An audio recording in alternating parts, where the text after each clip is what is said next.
जशी एखाद्या रील्सची क्रेज येते ना, तशी एखाद्या फूडची पण क्रेज येते बघा. तर मध्ये ना स्प्रिंग रोल सगळीकडे होतं. म्हणजे अगदी आमच्या इकडे जत्रा वगैरे भरली ना, तरी स्प्रिंग रोल. आणि माझा मुलगा म्हणजे नाही पप्पा गेलं म्हणजे तेच खाणार.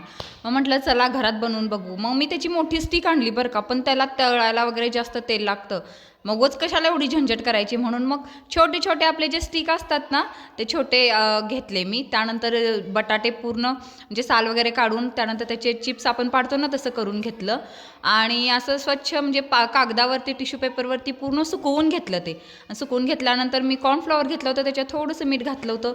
हे बघा, हे अशा पद्धतीनं ते ना त्या चिप्सला लावलं. त्याच्यावरतून दुसरा एक चिप्स लावला आणि त्याची छानशी अशी गुंडाळी आपण सुरळी करतो ना, तशी सुरळी करून ती त्या स्टिकमध्ये अडकवायची.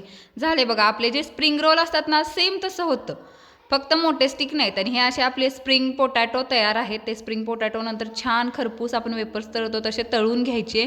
जर बटाटे म्हणजे वेफर्स पूर्ण सुकवून घेतले ना, तर जास्त वेळ लागत नाही, पटकन होतात. आणि त्यानंतर जे आपल्याला हवे ते घरातले मसाले घालायचे. मला पास्ता मसाला, मॅगी मसाला आवडतो, ते घातलं मी. हळद, लाल मिरची पावडर घातलं आणि मीठ काय आपण ऑलरेडी थोडंसं घातलं होतं.